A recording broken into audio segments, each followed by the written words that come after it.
In the world of gospel music, few names carry the same spiritual gravity and musical authority as Richard Smallwood.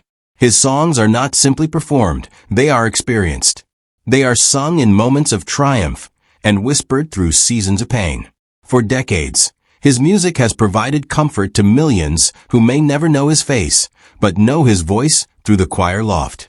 By the time of his passing in December 2025, Richard Smallwood's estimated net worth stood at approximately $10 million, accumulated not through flashy endorsements or commercial excess, but through a lifetime of disciplined artistry. His wealth was built slowly and honorably, through songwriting royalties, live recordings, international tours, academic work, and music that transcended denominational and cultural boundaries. Yet, to reduce Richard Smallwood's life to numbers would be to misunderstand him entirely. His true riches were measured not in currency, but in influence, legacy, and the countless lives shaped by melodies born out of prayer, struggle, and unwavering faith. Early life. Richard Lee Smallwood was born on November 30, 1948, in Atlanta, Georgia, into a deeply religious household. His early years were shaped by church life, spiritual discipline, and a home where music was not entertainment.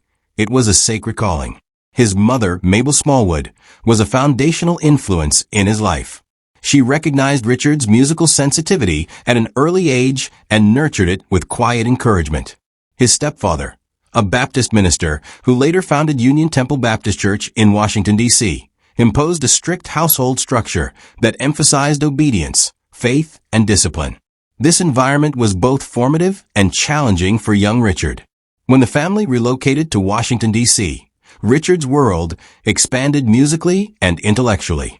He began formal piano lessons at the age of 7, though he had already demonstrated an extraordinary ability to play by ear. Music quickly became his refuge, an emotional language he could control when other aspects of his childhood felt restrictive. By the age of 11, Richard had formed his first gospel group, arranging harmonies and directing voices with a confidence far beyond his years. Even then, it was evident that he did not merely want to sing. He wanted to shape sound. His academic path led him to Howard University, one of the most prestigious, historically black universities in the United States. There, he immersed himself in classical vocal performance and piano, graduating cum laude. He later pursued graduate studies in ethnomusicology, giving him a scholarly understanding of black sacred music traditions that would profoundly inform his compositions. At Howard, Smallwood helped establish the university's first gospel choir and became a founding member of the Celestials, the first gospel ensemble from the school to tour internationally. These years were critical. They fused classical structure, African-American spiritual heritage, and modern gospel expression into the unmistakable musical voice that would define his career. Personal life. Despite his public prominence, Richard Smallwood lived an intensely private personal life. He never married and had no biological children, a reality he addressed without defensiveness. Instead, he spoke often of spiritual family, the singers he mentored, the students he taught, and the countless listeners who found solace in his music. His faith was not performative. Christianity, particularly within the black church tradition, was the anchor of his life. Smallwood viewed music as ministry, not industry. Every composition was prayerful, intentional, and rooted in scripture or spiritual reflection. Beyond performance, Smallwood dedicated significant time to education and mentorship.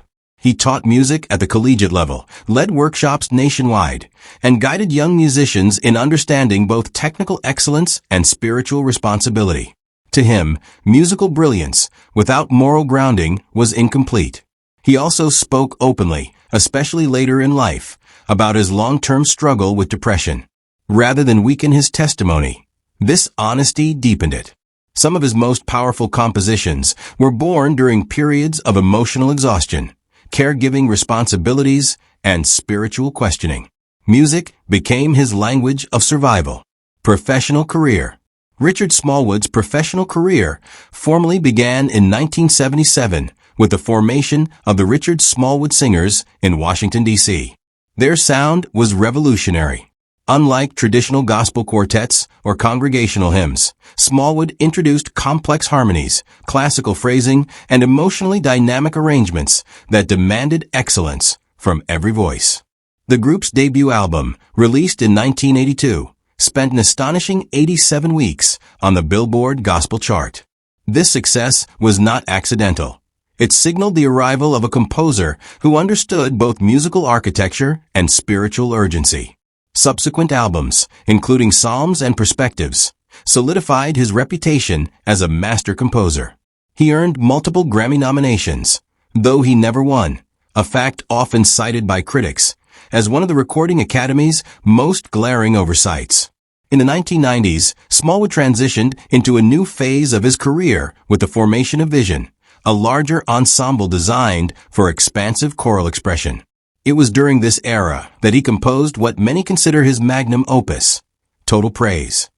Written during a period of deep personal strain while caring for his ailing mother and a close friend with terminal illness, the song became a global worship anthem.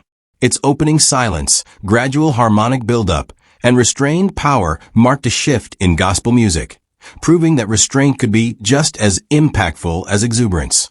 Smallwood's compositions crossed into mainstream consciousness when Whitney Houston recorded I Love the Lord for the Preacher's Wife. Destiny's Child, Stevie Wonder, and other major artists later performed or referenced his work, cementing his influence far beyond church walls. Across his career, he received numerous Stellar Awards, Dove Awards, and was inducted into the Gospel Music Hall of Fame in 2006, a formal acknowledgement of what musicians already knew. Richard Smallwood had permanently changed gospel music. House tour and car collection. Richard Smallwood was never known for ostentation. He did not showcase mansions, luxury vehicles, or extravagant living. His lifestyle reflected his values, modest, private, and focused on purpose rather than display. He lived comfortably, primarily in the Maryland and Washington, D.C. area, choosing quiet spaces conducive to reflection and composition. Any wealth he accumulated was invested in education, music production, and personal stability, not public spectacle. For audiences accustomed to celebrity excess, Smallwood's restraint only deepened his credibility. College career. Smallwood's collegiate legacy extended far beyond his own degrees.